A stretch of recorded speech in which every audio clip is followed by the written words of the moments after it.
Guerra do Paraguai é uma guerra tola, sórdida e desnecessária como a maioria delas.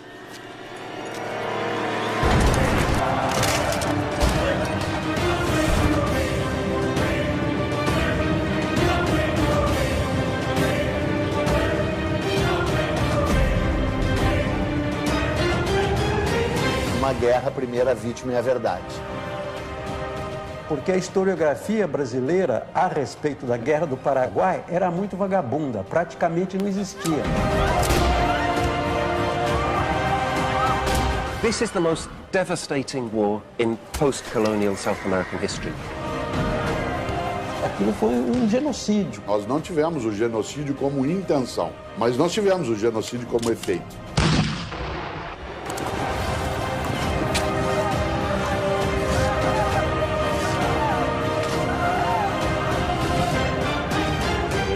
História é escolha.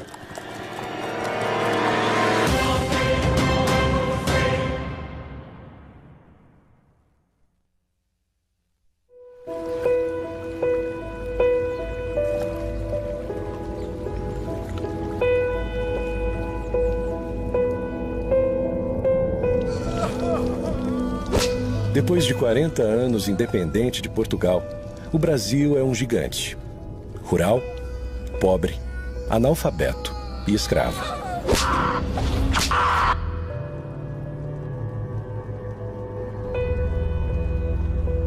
Um país escravocrata, um país selvagem, analfabeto, de hábitos toscos. O país tem escravos, tem muita aristocracia. Um país com uma dependência, uma pobreza muito forte, com condições de saúde pública inexistentes e sem escola. É que tem aquela tese de que o Brasil tem uma história mansa e pacífica, né? Que o Brasil é a terra do homem cordial.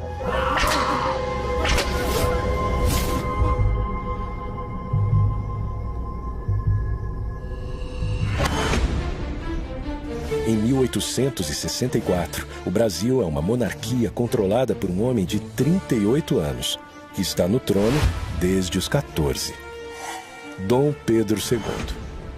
Apresenta-se Dom Pedro como um homem muito culto, mas ele é um homem muito despreparado. Quer dizer, você vê que é um homem a quem falta polimento, né? A quem falta todas as normas de civilidade. É um caipirão brasileiro. Pedro é um homem que tinha ideais e projetos, mas de fato não tinha vocação de governo. O Brasil enfrenta uma grave crise econômica e o sul do país começa a trazer notícias preocupantes.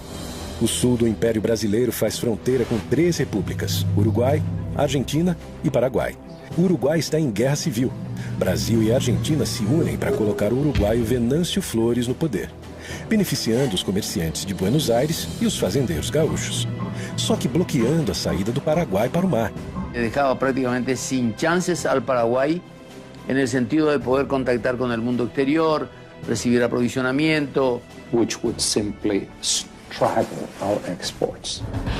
Com esse novo cenário, o Paraguai, para usar a Bacia do Prata, precisa negociar com as 2 maiores potências da região. Paraguay o estaba con Argentina contra Brasil o con Brasil en contra Argentina, pero nunca al mismo tiempo con las 2 potencias mayores de la región.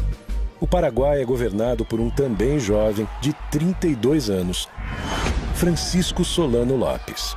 Francisco Solano López estaba convencido de que tenía un destino muy importante, ¿verdad? Que en este caso era salvar a la patria de la deshonra. Era una persona con una inteligencia, con un talento literario considerable. Era una persona preparada para un cargo difícil. Mariscal López, and very proudly so, is my great-grandfather.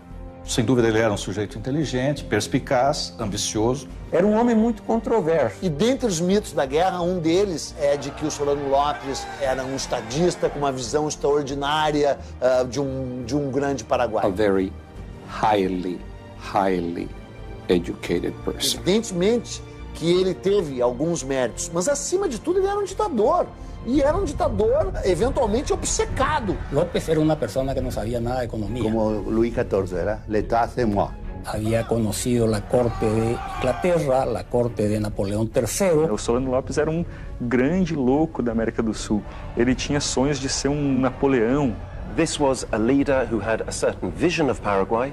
He had a certain vision of his own wisdom and his own strength, which was quite divorced from reality. Mas tu quer me dizer que o cara ia criar um paraíso na Terra, o Solano Lopes? É uma piada, né? The war had one commander from the beginning to the end on the Paraguayan side. O Solano Lopes havia regimentado as suas forças, dando-lhes a certeza de que lutavam pela liberdade, por uma causa justa e pela pátria. Então isso fazia com que eles fossem indômitos. He conducted the adventure as a military adventure. Nos últimos 10 anos, o Paraguai fez seu exército crescer de 10 mil homens para quase 100 mil combatentes. Construiu uma linha férrea, a primeira da América do Sul, para ligar a capital a um campo militar. E também a primeira linha de telégrafo para se comunicar com a sua principal proteção no Rio Paraguai, o Forte de Humaitá.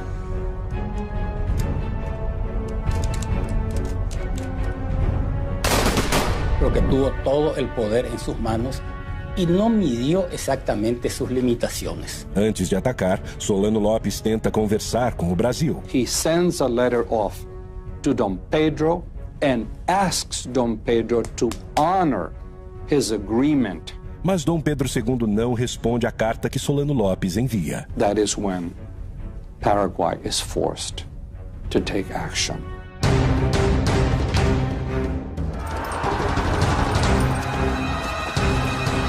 Pela primeira vez em sua história independente, o Brasil tem seu território invadido.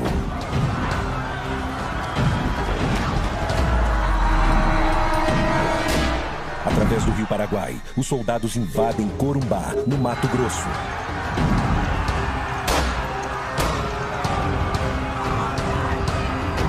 De hecho, los paraguayos cometieron abusos en territorio brasilero y argentino. O exército paraguaio avança, deixando um rastro de destruição por onde passa. Os generais levam junto as suas esposas, que aproveitam para saquear as casas no caminho. Os invasores paraguaios de Mato Grosso saquearam, levaram a população civil forçada para Assunção, porque o Mato Grosso estava indefeso. Você não tinha força do exército Mato Grosso.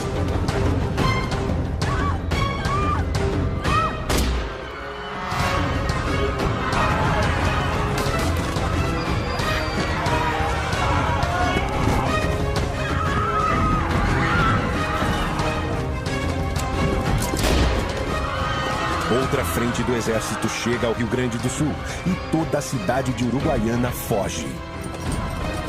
O Paraguai invade o Brasil, mas é só o começo. A partir de agora, metade de um continente vai entrar em guerra.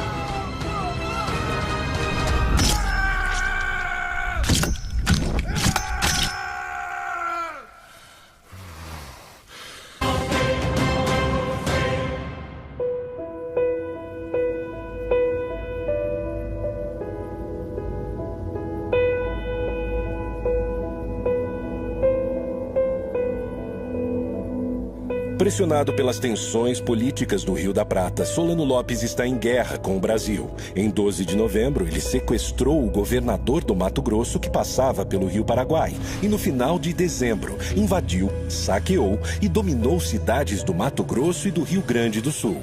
Há uma série de especulações e teorias de quais seriam os reais motivos por trás do conflito. Economically speaking, it was the most successful economic story in all of Latin America. In reality, Brazil is already the power.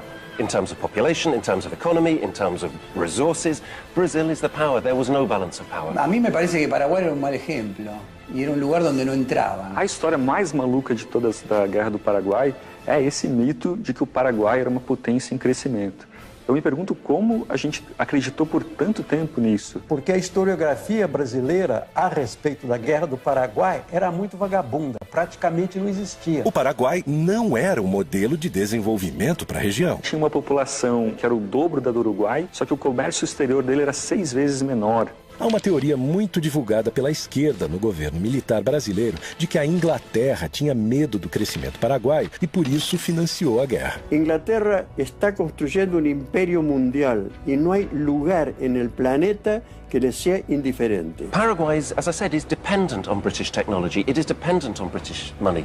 Paraguay had not shut out Britain. Porque Paraguay ha desarrollado una autonomía que el gran imperio británico no puede aceptar. Tenía rasgos de protocomunismo, ¿no? Porque, por ejemplo, distribuyeron tierras a todos los habitantes, casi de estalinismo del siglo XIX, digamos. Allí donde hay la posibilidad de crear un mercado para las mercaderias que fabrica la Revolución Industrial. O mercado consumidor paraguaio não existia. A população não tinha poder aquisitivo, não existia um mercado consumidor. Segundo, mesmo que existisse, qual a lógica de você fazer uma guerra para abrir o mercado consumidor e destruir esse mercado? Não tem lógica. Appetite for some of the wealth that Paraguay had. Isso é ridículo porque o Paraguai não estava se industrializando, não tinha indústria pesada, não tinha nem indústria leve, quer dizer, não tinha indústria. Ponto. A arrecadação anual do Paraguai era de menos de 1 milhão de libras esterlinas. Brasil, Argentina e Uruguai juntos arrecadavam mais de 50 milhões. Argentina had an economy that was dependent on loans, and Brazil had an economy that was dependent on slavery. El imperio brasilero era esclavista, en la República Paraguay también era esclavista. Solo que había menos esclavos en el Paraguay, era un porcentaje menor de la población. Há também outra versão que coloca Solano Lopes como louco, um Napoleão das Américas. O Solano Lopes, ele tinha delírios megalomaníacos. Ele queria fazer um grande Paraguai, pegando parte do Brasil, parte da Argentina e o Uruguai. All decision-making in Paraguay was centered upon himself. Os únicos papéis, documentos que a gente tem da época mostram que a Inglaterra tentou conter as maluquices do ditador Solano Lopes. Tem um Solano Lopes que é o ditador. Mas tem um Solano Lopes que é um ditador e que age com uma racionalidade. A Inglaterra não financiou a guerra. Tampouco o ditador paraguaio era louco. Invadir o Brasil é a opção que Solano Lopes encontra para negociar com o gigante vizinho. Na época, você atacava um país e a vitória era conquistar a capital inimiga. Obviamente, era inviável ao Paraguai conquistar o Rio de Janeiro. Solano Lopes manda seu exército tomar o sul do Mato Grosso, região que quer anexar ao território paraguaio, e o Rio Grande do Sul, para chegar até o Uruguai. Assim, ele tem mais força para negociar com Dom Pedro II e restabelecer a sua saída para o mar. Se ele não invadisse o Brasil, ele não teria causado a guerra. Só que Dom Pedro II não se rende. E em vez de negociar com Lopes, procura Bartolomeu Mitre, presidente da Argentina, e Venâncio Flores, presidente que colocou no poder no Uruguai, e forma, em 1º de maio de 1865, a Tríplice Aliança entre Brasil, Argentina e Uruguai. La Triple Alianza no quería saber absolutamente nada. Había que liquidar a Solano y lo que él representaba. Agora, oficialmente sozinho, Solano Lopes tem duas opções: negociar uma trégua e recuar sem derramamento de sangue, ou atacar os navios brasileiros que bloqueiam a sua saída para o mar. 11 de junho de 1865, Corrientes, Argentina. Começa a maior batalha naval da história da América do Sul. A formação dos estados na região da Bacia do Prata é a grande causa da Guerra do Paraguai. A Bacia do Prata é constituída pelas águas dos rios Paraguai, do gigante rio Paraná, que vem do Brasil, e do rio Uruguai. O grande problema de Solano Lopes nesse momento é que os navios brasileiros comandados pelo almirante Barroso bloqueiam sua saída para o mar, o que causará a morte econômica do Paraguai. Então o Paraguai vai ser um prisioneiro geopolítico do Porto de Buenos Aires, aliás, até avançado o século XX. A esquadra brasileira protege o Rio Paraná com 9 navios de guerra, totalizando 58 canhões e 2.000 homens. O Paraguai só tem um navio de guerra, mas improvisa e adapta outros 8 navios mercantes com bocas de fogo. Lopes conta ainda com 6 balsas chamadas de chatas. O formato dessas embarcações é uma vantagem, pois os canhões ficam no mesmo nível do rio e fora do alcance da artilharia brasileira. Foi mesmo um jogo de xadrez aquático ali, que o Paraguai fez a aposta errada e foi uma guinada nos rumos da guerra, né? 9 navios brasileiros na margem do Riachuelo. 9 navios paraguaios se preparam para a emboscada.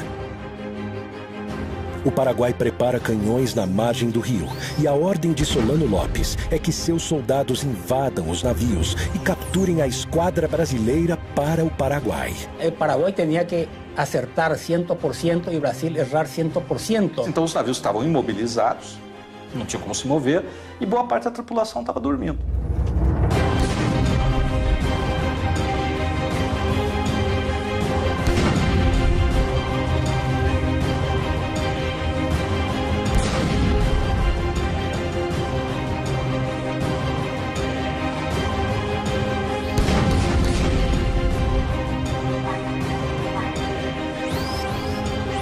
um ataque surpresa, o Paraguai leva vantagem no início da batalha, mas uma decisão do almirante Barroso vira o jogo para o Brasil. Inspirado pelo Ariete, uma antiga máquina de guerra usada para romper muralhas e fortalezas, Barroso aproveita as embarcações brasileiras revestidas de aço para estraçalhar a esquadra inimiga. Ele parte para cima dos vapores paraguaios e muda o rumo da batalha.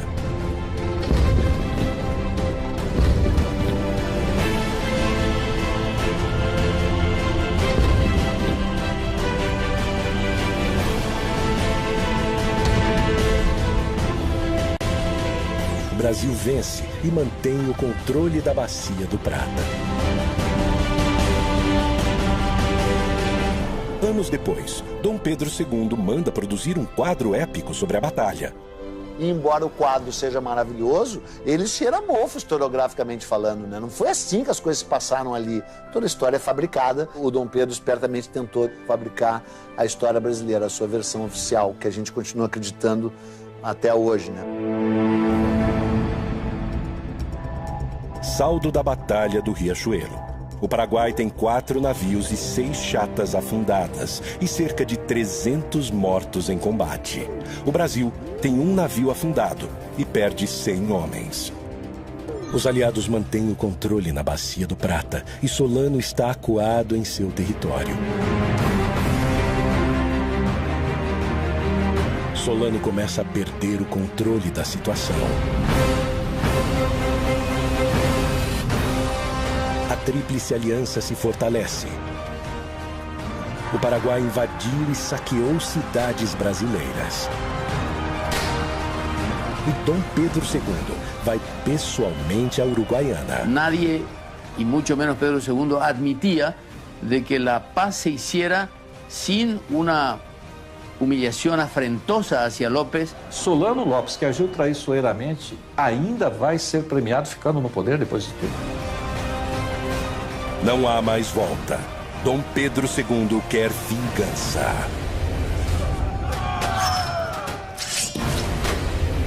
Quem vai invadir o Paraguai agora é o Brasil.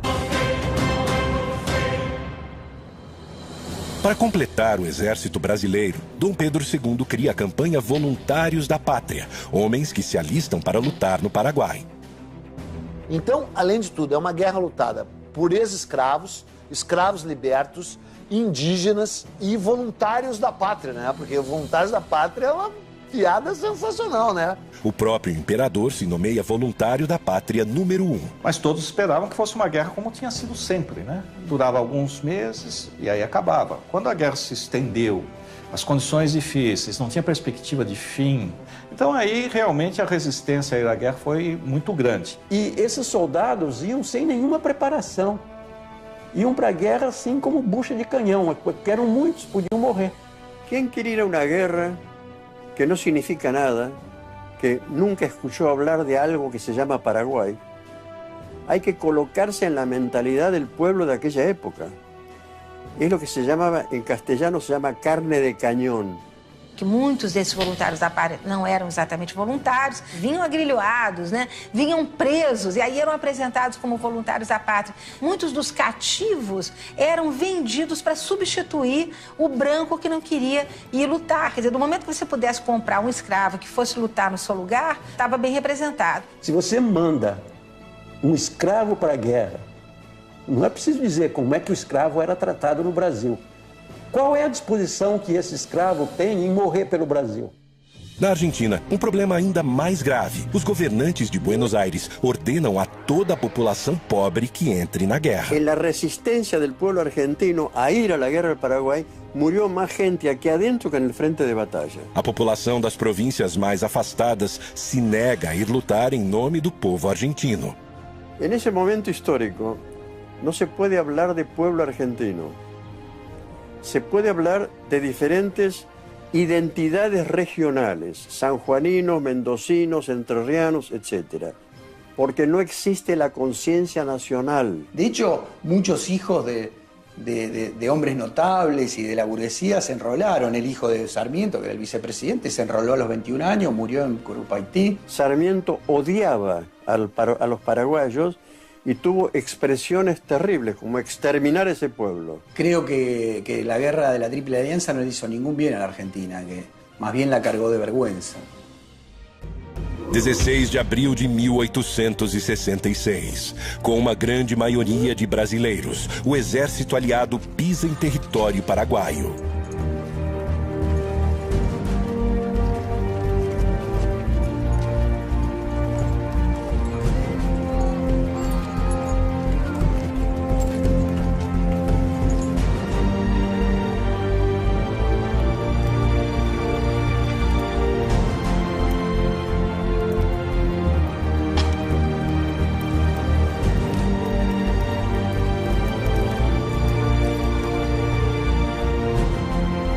O Brasil, sem sofrer resistência, monta seu acampamento militar.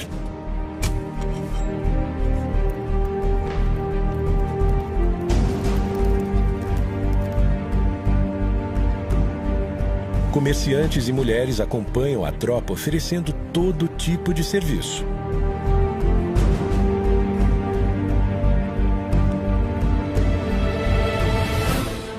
Mas o Paraguai não se rende e quer expulsar os invasores.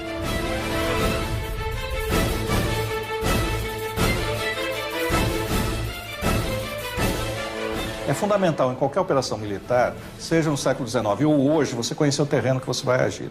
E não se conhecia o terreno. O acampamento militar fica na entrada do país, a 300 quilômetros da capital, Assunção, com uma imensidão desconhecida e pantanosa pela frente. Mas não se tinha um mapa do interior do Paraguai devido ao isolamento paraguaio. Ninguém conhecia o que era o interior do Paraguai. Só se conhecia Assunção. E é nesse momento que o Paraguai começa a montar sua emboscada. Está almoçando ali com os chefes o general Osório.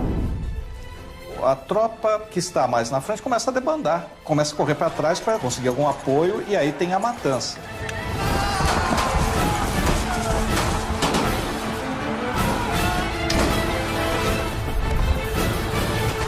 24 de maio de 1866. Os paraguaios invadem o acampamento brasileiro. E tem início a maior batalha da Guerra do Paraguai, a Batalha de Tuiuti.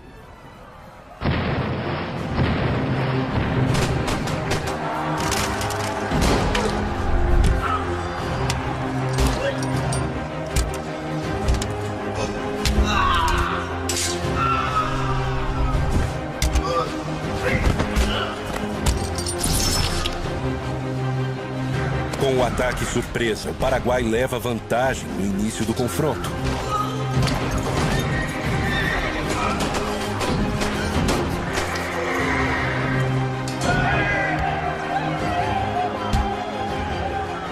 Solano Lopes manda 3 tropas atacarem simultaneamente, uma frontal e 2 pelos flancos. E o Osório, que tinha essa capacidade de liderança, era muito admirado pela tropa. Ele está sobre um cavalo em meio a nuvens de fumaça, em meio a barulho de explosões, a gritos, a gente morrendo. Ele consegue mobilizar, mandar um batalhão para cá, outro batalhão para lá, com a visão militar, ou seja, esse batalhão vai e vai ser sacrificado. Ou seja, quase todos vão morrer. Agora, por que esse batalhão vai? Porque confia nele, confia na liderança militar.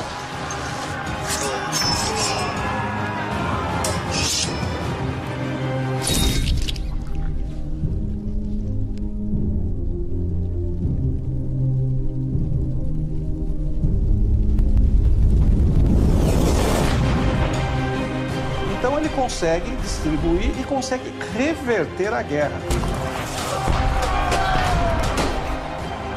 O centro da resistência aliada vai ser os canhões da artilharia que estão colocados um pouco à frente do quartel-general.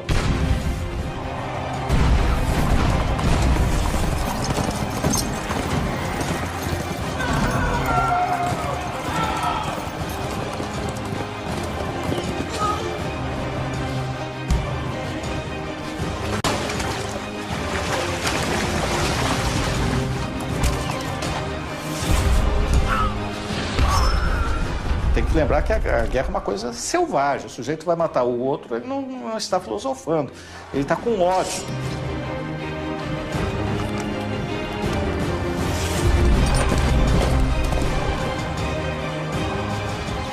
mas ali morrendo no charco, morrendo no pântano, chafurdando, literalmente chafurdando, estavam povos de etnias que não tinham nada a ver com aquilo diretamente.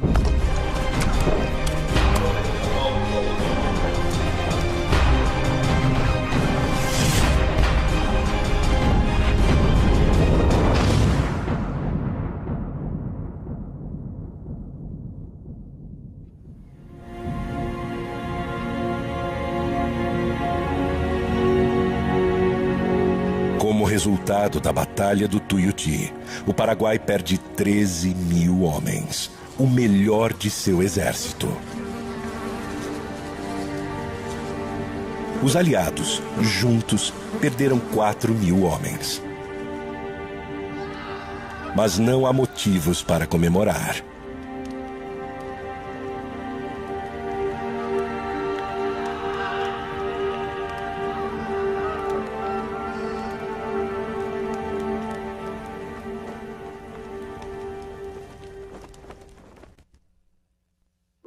Setembro de 1866.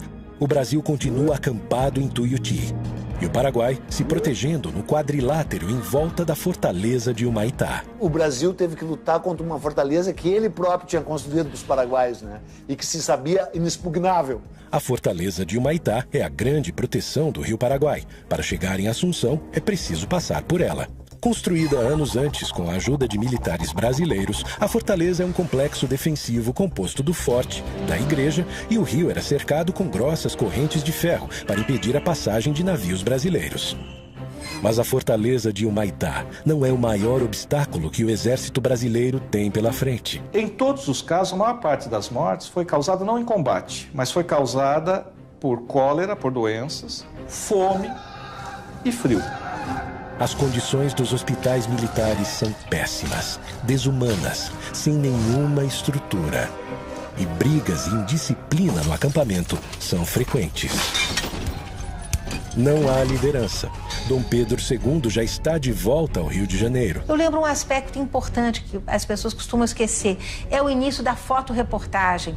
Os jornais todos vão publicar fotografias. Tem fotografias que sofrem, entre aspas, Photoshop. Quer dizer, parece que o Dom Pedro está no campo de batalha, mas não está. A fotografia foi tirada no estúdio. Aí botam ele lá no campo de batalha. A guerra parece ter chegado a um impasse, mas Dom Pedro II guarda uma surpresa, um novo aliado que irá redesenhar os rumos da guerra. 2 anos de guerra. O Brasil continua preso em seu acampamento e o Paraguai se fortalecendo em Humaitá. As condições do exército estão lastimáveis. Vai entrar em cena o maior militar brasileiro da história. É um homem que se transformou no único duque que o segundo reinado produziu. Duque de Caxias. E aí ele chega para pôr ordem na casa. E a primeira coisa que ele tem que fazer é restabelecer a disciplina. Por exemplo, os hospitais estão lotados, mas todos estão feridos. Aí ele descobre que 1/3 que está lá está simulando doenças. O Duque de Caxias dizia para quem quisesse ouvir que o exército brasileiro não tinha armas, estava despreparado e ia enfrentar um clima totalmente hostil. Os que foram para a guerra eram civis e contra a vontade em grande parte. E não tinham experiência militar. Então Caxias teve que treinar civis para a guerra, em plena guerra com o inimigo na frente. E ele vai remontar, vai disciplinar o exército, vai rearmar o exército, vai inovar. Para observar as posições paraguaias, Caxias manda trazer dos Estados Unidos balões de observação usados na recém-acabada Guerra Civil Americana. E o projeto mais ousado de todos, usando prisioneiros paraguaios, ele improvisa uma locomotiva e um trilho de 25 quilômetros de extensão para auxiliar na logística da guerra.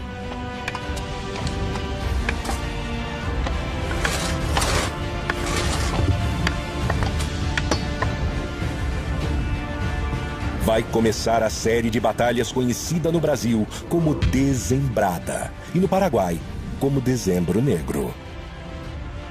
Caxias precisa tomar Assunção e para isso conta com 20 mil brasileiros e 5 mil argentinos. O Paraguai protege a capital com 5 mil homens.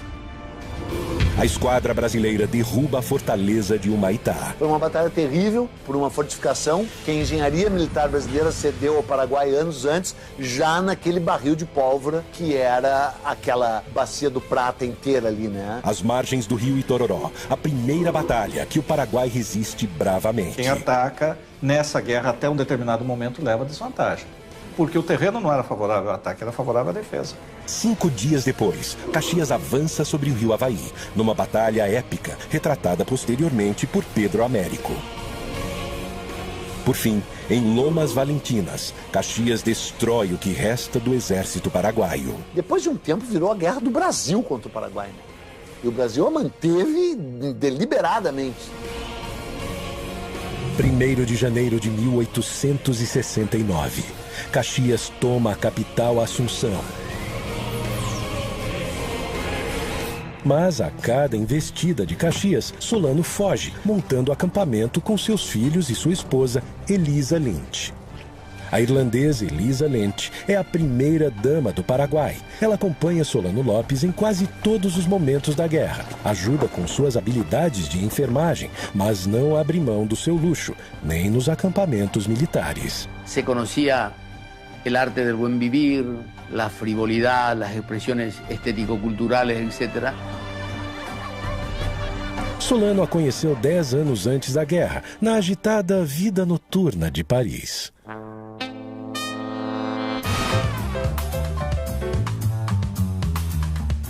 Solano Lopes era o jovem diplomático mais rico em Paris. Era o grande momento das cortesanas e também das prostitutas. Os inimigos apontam ela como prostituta. E ela vivia do quê? Certo, então ela é acusada de prostituta.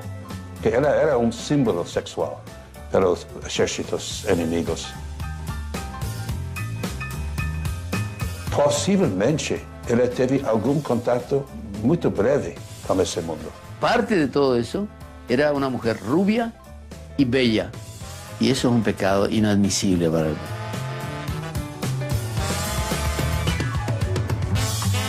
Até onde a gente sabe, Solano Lopes não teve uma relação de fidelidade com ela, não foi uma relação de monogamia.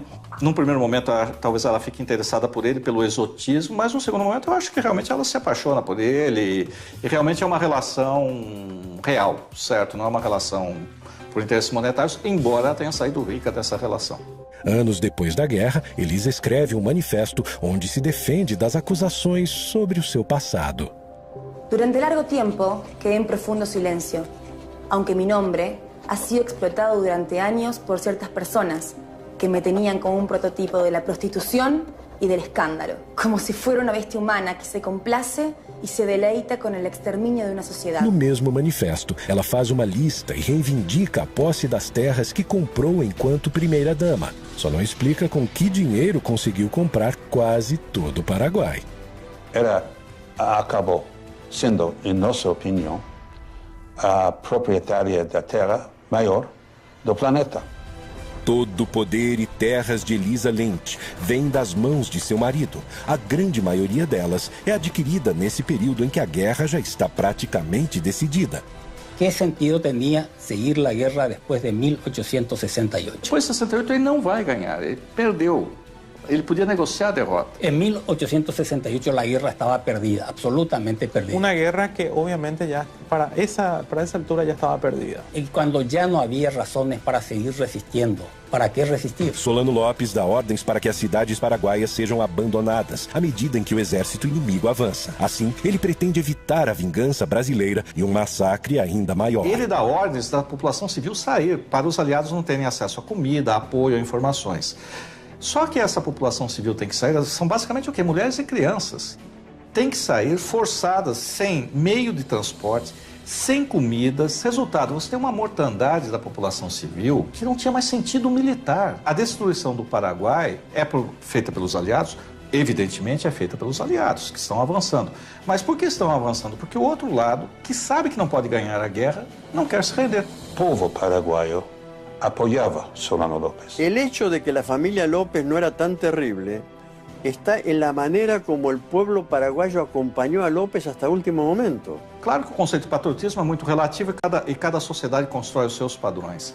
Mas, estritamente falando, não tinha mais sentido militar nenhum você manter essa população fugindo, se retirando, sendo vítima da guerra. No rational leader would take on almost half the continent in a war. Solano López no podía tener un concepto bien delimitado, bien claro de la realidad. O Solano López estava bebendo demais, virou muito cruel. E não cabe dúvida, ele fez coisas que eram horríveis. Então ele mandou, por exemplo, prender a mãe, as irmãs, matou um irmão sob tortura, o outro morreu por exaustão física devido à perseguição dele, matou dezenas de pessoas. É a onipotência, a arrogância e o desprezo pela vida das pessoas que estão subordinadas a eles. Eu acho que nesse sentido Solano Lopes é igual a Stalin, que é igual a Hitler. Janeiro de 1869. Com a capital tomada, o Paraguai não representa mais perigo aos aliados da região do Prata. E para Caxias, é o fim da guerra. Tem uma frase do Caxias que diz que ele não era coveiro. Para vencer a guerra do Paraguai, como se pretendia, teria que matar o último paraguaio no ventre da sua mãe. Ele se recusou a fazer esse papel. Mas Dom Pedro II está obcecado atrás de Solano Lopes. From that point on, it was a war of vengeance against o Mariscal López. Sem Caxias, o comando vai para o seu genro, o francês Conde de. Nesse conflito, ficou claro o quão violento e eventualmente sanguinário até o Brasil pode ser. Enquanto continua sua fuga, Solano Lopes usa o que sobrou da população para retardar o avanço brasileiro. Cumprindo ordens de Solano, o general Cabaleiro comanda crianças para lutar com o exército inimigo. Teve um grau de crueldade e violência do exército brasileiro, né, desmedido.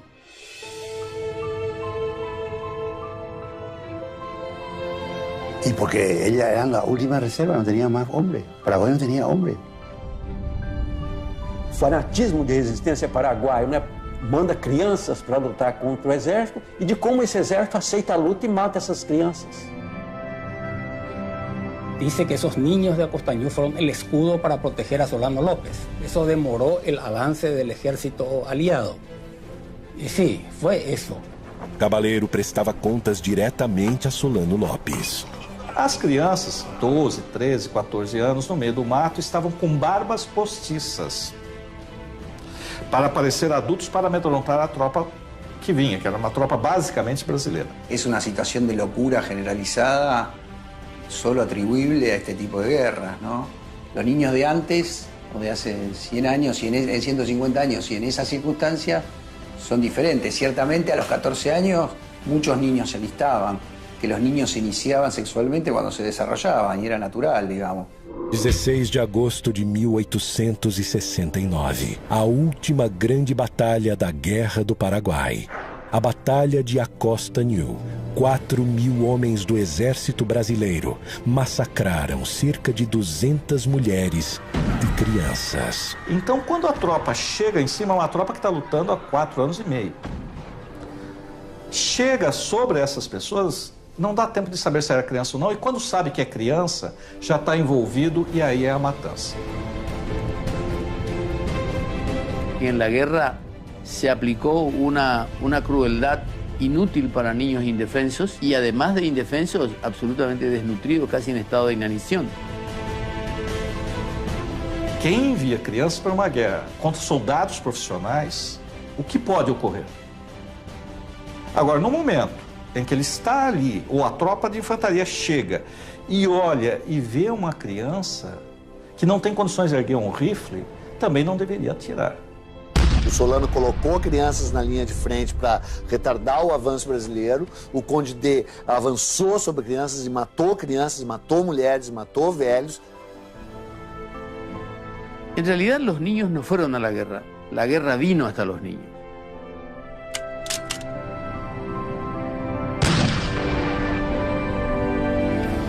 Só há culpados, não há inocentes nessa história aí, né?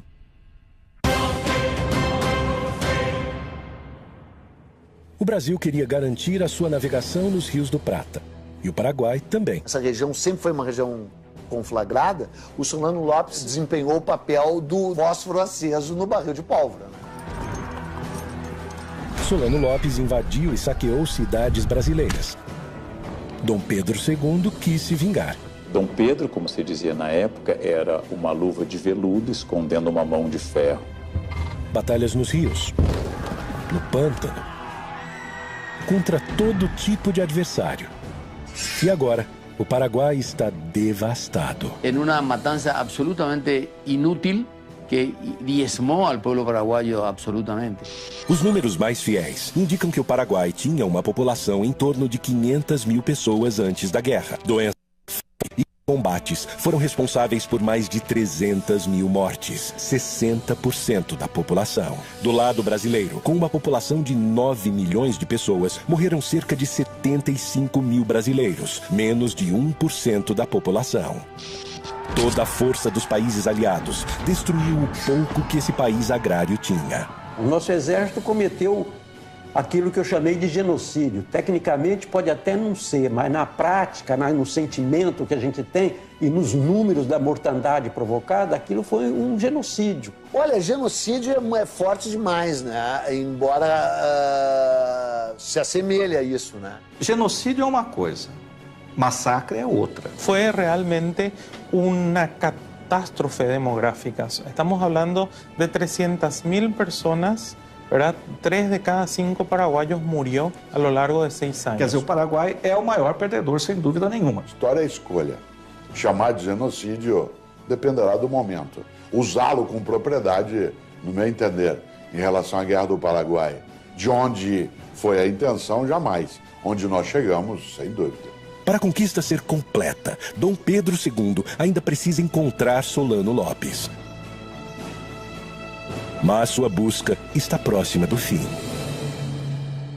1º de março de 1870. Acampamento de Cerro Corá, norte do Paraguai. Porque a ordem que o imperador tinha dado e o objetivo da guerra não era matar Solano Lopes, era retirá-lo do poder. In a very macabre scenario on the battlefield of Cerro Corá. É um caos ali, fogo, fumaça, gritos, é tudo muito rápido. Ele tenta fugir a cavalo. E o Chico Diabo, né, o nosso cabo, lançou.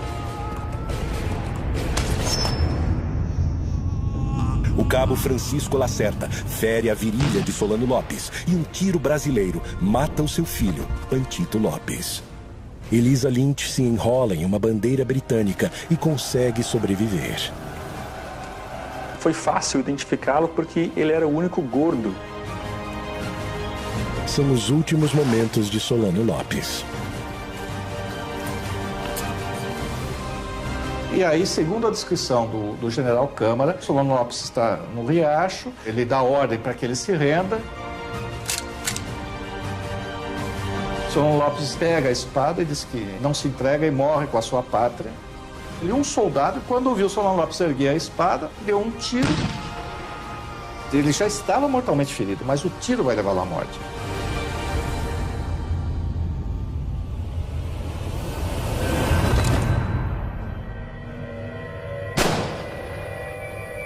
Um verdadeiro patriota leva a sua pátria ao fim.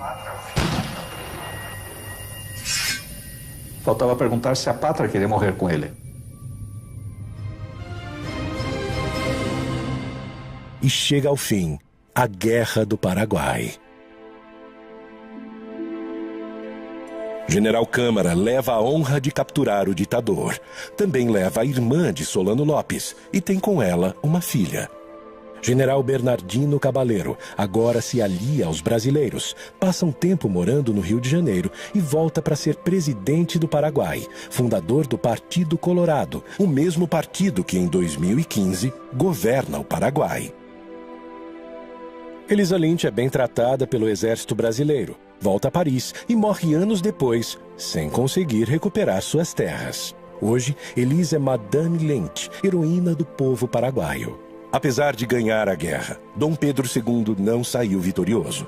Afundou o Brasil em dívidas com bancos europeus e ainda fortaleceu o exército brasileiro, que na década seguinte, liderado por ilustres participantes da Guerra do Paraguai, transformaria o país em uma república, tomando o poder do imperador. Francisco Solano Lopes, odiado pelos paraguaios nos anos pós-guerra, passa por um tratamento de imagem no século XX. E hoje é o grande herói nacional, enterrado em um panteão dos heróis em Assunção. Lo que hicieron con Paraguay fue transformarlo en un país más pobre, más destruido, digamos, lo liquidaron a Paraguay. Todos perdieron finalmente, todos calcularon mal. It's time to be honest with our past and sincere with our own history. Es un golpe muy serio para la monarquía brasilera, que reveló una gran ineficacia en el manejo militar. The responsibility rests with successive Brazilian governments. É uma página sórdida da história do exército brasileiro. Não foi uma guerra em defesa da liberdade, não foi uma guerra para salvar a honra do Brasil. Os nossos soldados não foram heróis. Brasil, Argentina, Uruguai e Paraguai resolveram com ódio e sangue inocente suas questões econômicas. Será que o tempo foi capaz de apagar todas as marcas?